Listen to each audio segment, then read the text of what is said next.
একটা কথা আমরা কম বেশি সবাই আমাদের গুরুজনদের কাছ থেকে শুনেছি, সেটা হলো যে তুমি যাদের সাথে মিশছো তাদের মতনই কোথাও না কোথাও হয়ে যাবে, তোমার মাইন্ডসেটও সেরকম কোথাও না কোথাও হয়ে যাবে।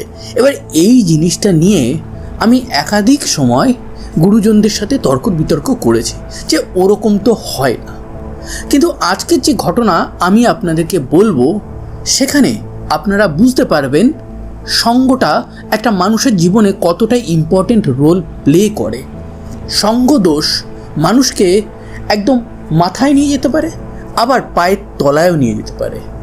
আজকের ঘটনায় রীতিমতন বলতে পারবেন যে একটা ক্রস ফায়ারের ঘটনা শুনবেন। 2026-এর 15ই এপ্রিল বিক্রান্ত তার অফিস শেষ করে তার ভাড়া বাড়িতে চলে যায়।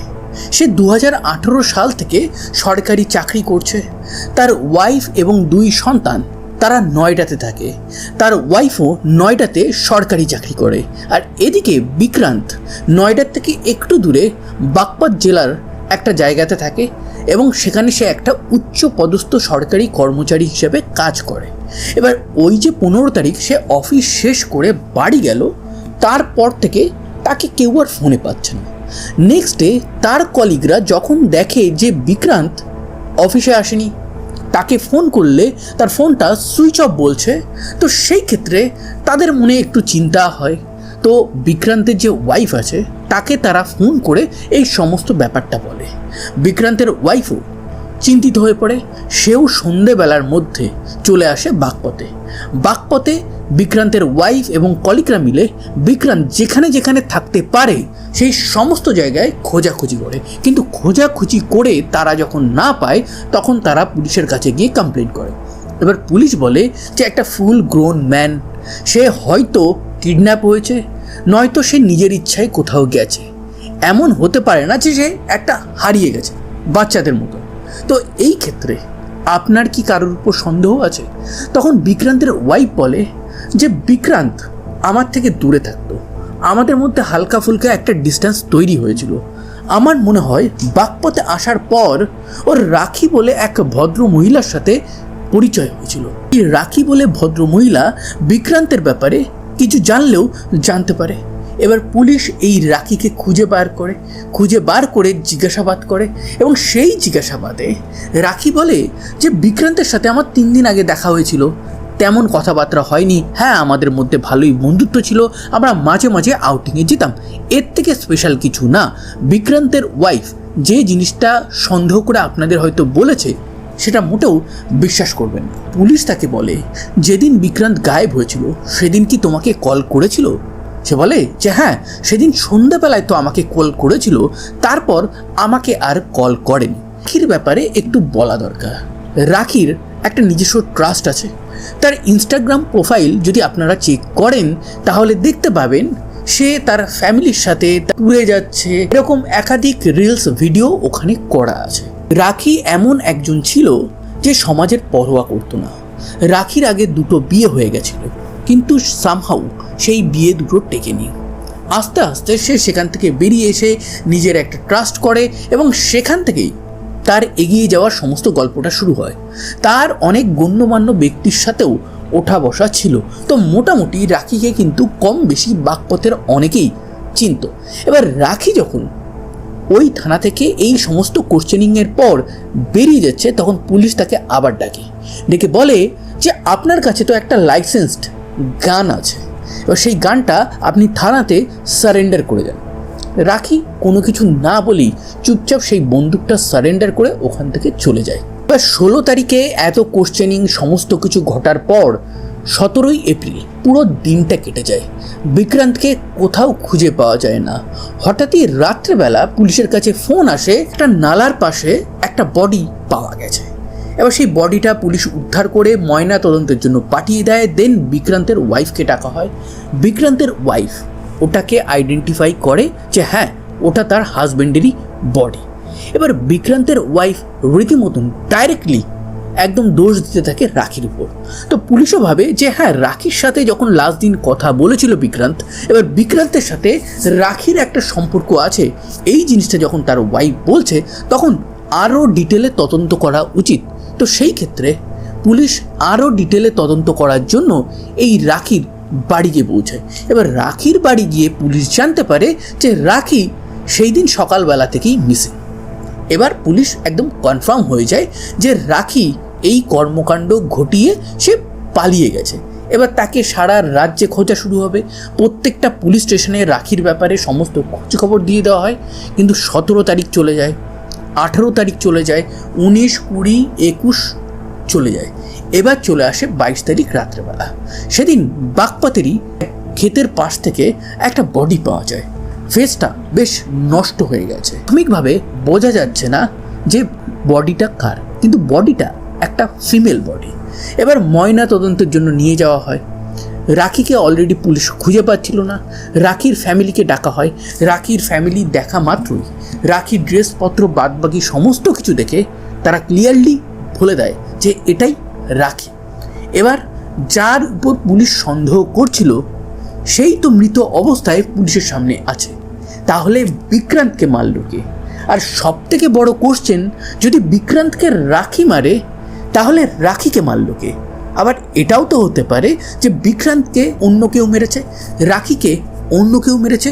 দুটো ডিফারেন্ট কারণ, তাহলে দুটো ডিফারেন্ট তদন্ত হবে। আবার এটাও হতে পারে যে দুজনকেই কোনো এক কমন শত্রু বা বন্ধুরূপী শত্রু সে মেরেছে। এবার পুলিশকে এই জিনিসটা তদন্ত করতে হবে। এবার পুলিশ যখন তদন্ত করছে তখন হঠাৎই পুলিশের কাছে জাস্ট 15ই এপ্রিল রাত্রেবেলার একটা ফোন কলের ডিটেলস সামনে আসে এবং সেই ডিটেলসটাতে রাখি আছে, বিক্রান্ত আছে এবং সেখানে রাখি ফোন করে বলছে যে আমি আমার হাজব্যান্ডকে গুলি করেছি। এবার রাখির কাছে তো অলরেডি লাইসেন্স বন্দুক আছে, এবার সে গুলি করতেই পারে। কিন্তু সব থেকে বড় কথা হচ্ছে যে রাখির তো কোনো হাজব্যান্ডই নেই, তার হয়তো একটা বয়ফ্রেন্ড আছে যেটাকে আমরা এখানে বিক্রান্ত বলে বলছি।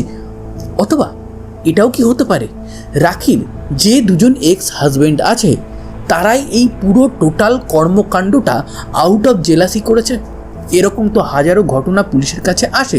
তো পুলিশ রাখি যে 2 এক্স হাজব্যান্ড আছে তাদেরকে তুলে নিয়ে আসে, জিজ্ঞাসাবাদ করে, তাদের কল ডিটেল রেকর্ড সমস্ত কিছু চেক করার পর তারা দেখে যে না, এরা দুজন মোটেও অভিযুক্ত না। তার মধ্যে রাখির সেকেন্ড যে এক্স হাজব্যান্ড ছিল সে বলে যে আমার সাথে যখন সম্পর্কে ছিল তখন থেকেই সে নানান পুরুষের সাথে মেলামেশা করত এবং ইন দ্য লাস্ট আমার সাথে ডিভোর্সের পর আমি আকসার দেখতাম রাখি এই বিক্রান্তের সাথেই ঘুরে বেড়াতো। আপনারা রাখি এবং বিক্রান্তের যে ফ্রেন্ড সার্কেল আছে সেইখানে একটু খোঁজ খবর করে দেখুন এবং সেই জিনিসটা পুলিশ করতে শুরু করে। করতেই প্রথমে বিক্রান্তের যত কলিগ আছে, বন্ধু আছে, সেই জায়গাটা চেক করে। সেখান থেকে তেমন কোনো রিপোর্ট, কোনো সন্দেহভাজন কিছু তারা পায়নি। এবার তাদের মনে হয় হতেও তো পারে যে বিক্রান্তের ওয়াইফ, সে তো পুরো ব্যাপারটা একটা সন্দেহ করেছিল, সে দূরে থাকতো, তাহলে কোনো সুপারি কিলার দিয়ে এই রাখি আর বিক্রান্তকে মারানো হয়েছে। তো সেই ক্ষেত্রে বিক্রান্তের যে ওয়াইফ আছে তাকে থানাতে ডাকা হয়, তাকে ভালো মতন কোশ্চেনিং করা হয়, তার কল ডিটেল রেকর্ড সমস্ত কিছু চেক করা হয়। কিন্তু তারপর বিক্রান্তের ওয়াইফ একদম ক্লিনভাবে বেরিয়ে আসে। তাহলে বাকি থাকলো রাখির কলিগ এবং ফ্রেন্ড সার্কেল, তার ফ্যামিলিও তার সাথে সাথে আছে। এবার রাখির ফ্যামিলিকে চেক করা হয়। রাখির ফ্যামিলির এখানে কোনো রকম কোনো কানেকশন পাওয়া যায়নি। রাখির যত কলিগ ছিল সেখানেও কোনো রকম কোনো কানেকশন পাওয়া যায়নি। শেষ বেঁচে থাকলো রাখির যে ফ্রেন্ড সার্কেল আছে। এই ব্যাপারে রাখির সেকেন্ড এক্স হাজব্যান্ড কিন্তু অলরেডি পুলিশকে বলে গেছিলো। এবার রাখির যখন কল ডিটেল রেকর্ডটা পুলিশ চেক করে তখন তারা দেখতে পায় যে রাখি বিক্রান্ত সেই রাতে একসাথেই ছিল এবং তাদের সাথে আরও দুজন ছিল। তারা দুজন হচ্ছে রাখির বন্ধু। একজনের নাম হচ্ছে কপিল এবং আরেকজনের নাম হচ্ছে দাস। এবার এই দুজনকে থানাতে এনে জিজ্ঞাসাবাদ শুরু হয়। জিজ্ঞাসাবাদে এরা প্রথমেই বলে যে হ্যাঁ, আমাদের মধ্যে একটা পার্টি চলছিল। তখন পুলিশ বলছে যে পার্টি যদি চলেই থাকে তাহলে এত যে আমরা তদন্ত করছি, রাখি যে মিসিং গেছে সেই ব্যাপারে তোমরা কোনো কিছু কেন বলনি? তখন সুদাস আর কপিল দুজনেই বলে যে আমরা ব্যাপারটাকে ইগনোর করছিলাম, রাতে পার্টি করেছিলাম, তারপরেই বিক্রান্ত মিসিং গেছিল। তো সেই ক্ষেত্রে আমরা কি বলবো, আপনারা তো আমাদেরকেই সন্দেহ করতেন। তো এই ক্ষেত্রে পুলিশ বলে যে আচ্ছা ঠিক আছে, সেই রাতে রাখি আমাদেরকে একটা কল করেছিল এটা আমরা পরে আইডেন্টিফাই করি। প্রথমে আমরা বুঝতেই পারিনি ওটা রাখি কল করেছিল, আমরা ভেবেছিলাম যে ইয়ার্কি মেরে হয়তো কেউ কল করেছিল। পরবর্তীকালে আমরা যখন কল ডিটেল রেকর্ডটা ভালো করে চেক করছিলাম তখন দেখি রাখির নাম্বার থেকে 15 তারিখ রাত্রেবেলা রাখি নিজেই কল করেছিল এবং বলেছিল যে আমি আমার বন্দুক দিয়ে হাজব্যান্ডকে মেরে ফেলেছি। আমরা সবে রেডি হয়ে যাব, দ্যাট দ্য মোমেন্ট রাখি আবার কল করে বলে আমি ড্রিঙ্ক করেছি, এই কারণে ভুল করে কলটা করেছি, জাস্ট এটাকে জোক হিসেবে নেবেন এবং কোনো রকম কোনো তদন্তের দরকার নেই। আমরা সেই সময় এই ব্যাপারটাকে একটা নিছক ইয়ার্কি ভেবেই খুব একটা আর এগোইনি, সেটাই আমাদের একটা বড় ভুল ছিল, না হলে হয়তো রাখি বেঁচে থাকতো। এবার তোমরা বলো যে বিক্রান্তকে তোমরা 3 জন মিলে মেরেছো নাকি শুধু রাখি মেরেছে? এবার এই দুজন সুধাস আর কপিল তারা তখনও কোনো কিছু স্বীকার করছে না। এবার পুলিশের স্পেশাল টনিক তাদেরকে দেওয়া হয় এবং এই টনিক দেওয়ার পরেই তারা বলে যে স্যার আমরা কি করব, আমরা তো রীতিমতন ফেসে গেছি। এরা দুজনে প্রেম করত, এদের মধ্যে সম্পর্ক ছিল। এবার মাঝে মাঝে আমরা 4 জন মিলে পার্টি করতাম, কিন্তু হঠাৎই সেই রাতে পার্টি যখন আমরা করছি, পার্টির মাঝেই এই রাখি আর বিক্রান্তের মধ্যে মহা ঝামেলা লেগে যায়। পুলিশ বলে ঝামেলাটা কি নিয়ে? অ্যাকচুয়ালি রাখি বিক্রান্তকে বিয়ে করতে চাইছিল, কিন্তু বিক্রান্ত আজ করব তো কাল করব এরকম করছিল। সেই দিন বলছিল আমি আমার ওয়াইফকে যতক্ষণ না ডিভোর্স দিতে পারবো ততক্ষণ আমি তোমাকে কি করে বিয়ে করবো, আর তোমাকে যদি আমি ডিভোর্স না দিয়ে বিয়ে করি তাহলে তো আমাকে জেলে যেতে হবে। তো এইটা নিয়ে ঝগড়া হতে হতে হঠাৎই রাখি তার লাইসেন্স বন্দুকটা বার করে অ্যান্ড বিক্রান্তের দিকে চালিয়ে দেয়। এই চালিয়ে দেওয়ার পর যখন বিক্রান্ত মাটিতে পড়ে থাকে, আমরা যখন শ্বাস চেক করি তখন দেখি বিক্রান্ত ওখানেই মারা গেছে। আমরা তখন রাখিকে বলি যে রাখি তুমি এটা কি করলে? তখন রাখি প্রথম চিন্তাতেই বলে যে আমি পুলিশকে বলি, পুলিশ আসুক, আমি সারেন্ডার করে দেবো। সে ফোনও করে, কিন্তু ফোন করার 1 মিনিটের মধ্যে সে আবার তার কথা ঘুরিয়ে পুলিশকে বলে জাস্ট আমি জোক করছিলাম, ড্রিঙ্ক করেছি। এরপর রাখি আমাদেরকে বলে যে তোমরা যদি এই বডিটা ডিসপোজ করতে আমাকে হেল্প না করো তাহলে কিন্তু তোমরাও ফেসে যাবে। তদন্তে কেউ বিশ্বাসই করবে না যে তোমরা দুজন এতে ইনভলভ ছিলে না, সবাই ভাববে আমরা 3 জন মিলে বিক্রান্তকে মেরেছি। তো সেই ক্ষেত্রে এই সুধাস আর কপিল বড় ফাঁসা ফেসে যায়। তারা বিক্রান্তের বডিটা শেষমেশ রাখির সাহায্যে ডিসপোজ করে, কিন্তু এই ডিসপোজের পরের দিনই যখন রাখিকে পুলিশ স্টেশনে ডাকা হয় তখন এই সুধাস আর কপিল ভয় পেয়ে যায়। তারা ভাবে যে যদি রাখি সমস্ত কিছু থানাতে বলে দেয় অ্যান্ড সমস্ত দোষ যদি আমাদের উপর চাপিয়ে দেয় তাহলে তো আমরা জোর ফাঁসা ফেসে যাব। পুলিশ তো প্রথমে এক নারীর কথা বিশ্বাস করবে, আমাদের কথা তো বিশ্বাস করবে না। এবার এই ভয়টা তাদের উপর বেশ জাঁকিয়ে বসে। তারা শেষমেশ প্ল্যান করে এবং সেই প্ল্যানে এটাই আসে যে রাখিকে এই পৃথিবী থেকে সরিয়ে দিতে হবে। রাখিকে সুদাস ফোন করে বলে যে আমরা একটা পার্টি করব। এত চিন্তার মধ্যে আমরা ছিলাম, শেষমেশ বিক্রান্ত তোমার মাথা থেকে নেমেছে, তো চলো একটা পার্টি করি। রাখিও কিছু বুঝতে না পেরে সে চুপচাপ সেই পার্টিতে অংশগ্রহণ করে। রাখি, সুদাস, কপিল 3 জনে মিলেই অনেক ড্রিঙ্ক করছিল। প্ল্যান করে রাখিকে অনেক বেশি ড্রিঙ্ক করায় এবং রাখি যখন অনেক বেশি ড্রিঙ্ক করে রীতিমতন অচৈতন্য অবস্থায় চলে গেছে, সেই মুহূর্তে তাকে গলায় আঘাত করে তার প্রাণটা কেড়ে নেওয়া হয়। দেন এরা দুজন গাড়ি করে এই বডিটা বাগপাতের এক ধান ক্ষেতের পাশে ডিসপোজ করে দিয়ে চলে আসে। তারপর যখন পুলিশ এই বডিটা ডিসকভার করে তখন আস্তে আস্তে তদন্ত এগোয় এবং ইন দ্য লাস্ট সবাইকে সন্দেহ করার পর নজর পড়ে পুলিশের এই সুদাস আর কপিলের উপর। তারা শেষমেশ স্বীকার করে নেয়, আপাতত তাদেরকে 14 দিনের জেল হেফাজতে পাঠানো হয়েছে। দেখা যাক এই ঘটনায় তাদের কী সাজা হয়। পুলিশের কাছে যথেষ্ট প্রমাণ আছে এবং আশা করি তাদের একটা ভালো মতন সাজা হবে। কিন্তু এখানে একটা বড় জিনিস যেটা আমি প্রথমেই বলেছিলাম যে যদি এই রাখির মতন মানুষের সাথে তারা না হতো তাদের হয়তো এই কাজটা করতে হতো না। আর যখন প্রথমবার রাখি এই কাজটা করেছিল তখন তারা যদি সোজা ওখান থেকে পুলিশ স্টেশনে চলে যেত তাহলে প্রথমে হয়তো পুলিশ সন্দেহ করত, প্রথমে হয়তো তাদেরকেও কয়েক মাস জেল খাটতে হতো। কিন্তু আলটিমেটলি একটা কথা আছে, সত্যকে চেপে রাখা যায় কিন্তু সত্যের জয় একদিন না একদিন হবেই। তো এই ক্ষেত্রে সুদাস এবং কপিল কিন্তু বেঁচে যেত, কিন্তু তারা সেই ভুলটা করে ফেলে, তারা রাখিকে মেরে ফেলে।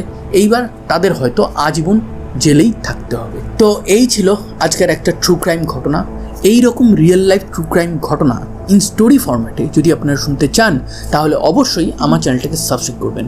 সাবধানে থাকবেন, সতর্ক থাকবেন এবং আনন্দে থাকবেন। আবার দেখা হবে নতুন কোনো এক ভেরি ইন্টারেস্টিং ট্রু ক্রাইম ঘটনার সাথে।